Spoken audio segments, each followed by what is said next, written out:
I think the last time I was together with him was right before the pandemic. It was always fun. He was always warm. He was always sweet. There were always lots of laughs and always food too. I started sending former NFL players to Harry because Harry had a warm place in his heart for former NFL players. And sometimes these were guys in need. And Harry would do all that he could to give them what they needed related to the dental work. Anyone that knows him knows he has a pretty, distinct kind of roar to his voice. So that was always fun to listen to him talk and just be around him. There was just something good about him. And I think it was how charitable he was that drew me to him. When it comes to our sleep apnea program, there are only so many doctors around the country that are even capable of working in sleep dentistry, and he's one of them. He was one of the best in the country. I think I really learned something from him about compassion, love. You felt that from him. I would say, oh, Harry, I'm so sorry we didn't have one last chance, to eat some food together and laugh together. And then on top of that, I would just tell him, thank you so much. He's a legend in our former players community, and I would just express that to him. When I first met Dr. Sugg, I liked him right away. I mean, he was just so personable, made me feel comfortable. I like seeing it, just feel like that, and it just made me feel good when I saw Dr. Sugg. Said I enjoyed coming. I mean, I think I flew from LA to Dallas, and I'd say I'm going to Dallas to get my teeth worked. Then they gave way to Dallas, and then finally when they see the finished product, they say, "Man, I'd fly to Dallas too for those teeth." All my friends say, "Boy, you got some nice teeth." So I got to thank Dr. Sugg for these teeth. The thing I liked about Dr. Sugg is, look, working in someone's mouth is a tedious job. But Dr. Suggs was so patient. I mean, really. And like I said, I enjoyed coming. When a person calls you and it puts a smile on your face and you laugh and like, "Hey, Doc, what's going on? Eric, I'm good. How are those teeth holding up?" I said, "Hey, Doc, they're looking good." So for me, the impact was, I just loved talking to him. He made me feel comfortable. It was never any tension. One thing, he never talked bad about another dentist. He wouldn't say, "Oh man, he did a terrible job." He would just say, "It's not done right. Maybe he did this, or maybe he thought this, or maybe your mouth was different at the time." But he never really down another dentist. And how doctors and just people are, not just people in general, they're like, "Oh, I can do a better job than that. I can do this, I can do that."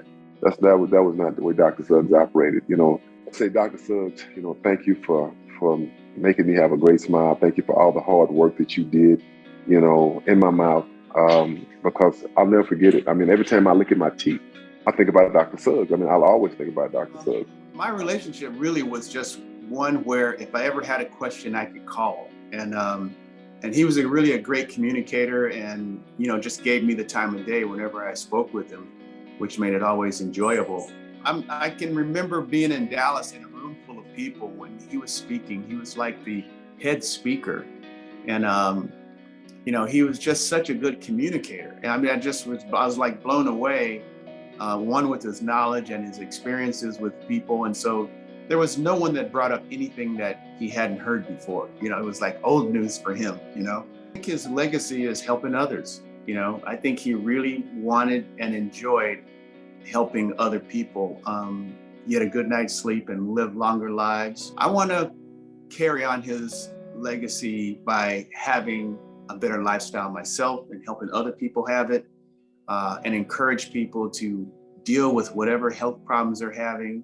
You have been a great example to me and hundreds, if not thousands of others as well. So thank you so much.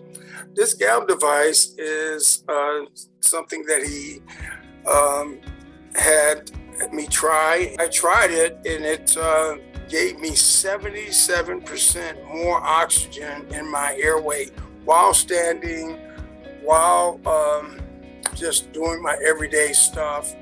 And that was optimal for me because it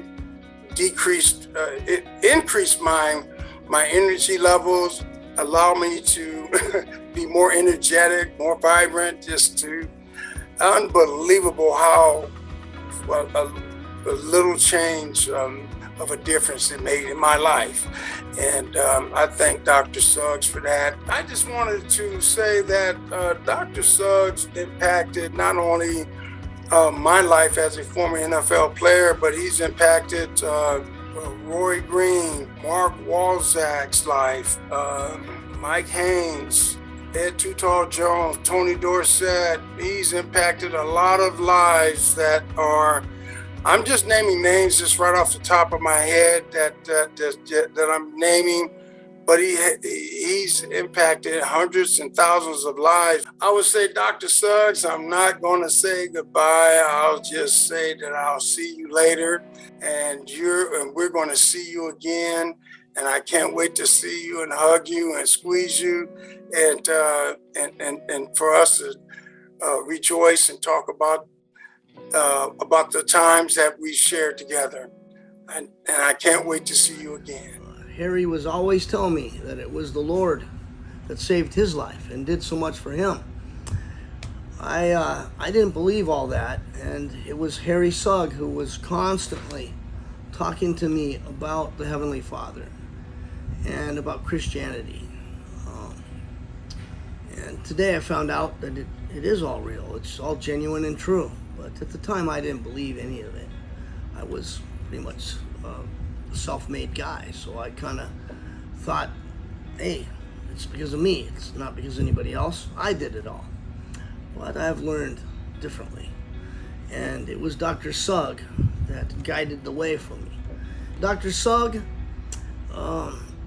was such a instrumental part of the NFL program. If it wasn't for him, I can almost guarantee there wouldn't be a program today, because he was that instrumental. Dr. Sugg also taught me about going the extra mile. I thought I was the hardest worker that I knew. I would get up and go to work. I'd get out of bed at 4 in the morning and go to work. Little did I know, that's when Dr. Sugg was just coming home. He would stay all night with some of his patients, and he was an amazing, amazing man. Whenever I think of Dallas, I immediately think of Harry Sugg. His ability to communicate with these players was only surpassed by his personal feeling and communications with these players. They were not just retired football players. They were young men that may or may not have sleep apnea, but they knew for sure they could trust that they would get good treatment and follow-up for any of those illnesses over time. I will never forget this man from Dallas, and I'm sure the former players, the NFLPA, and all of our Living Heart Foundation team will not forget this gentle and kind and wonderful man that we all got to know well, and we will never forget him.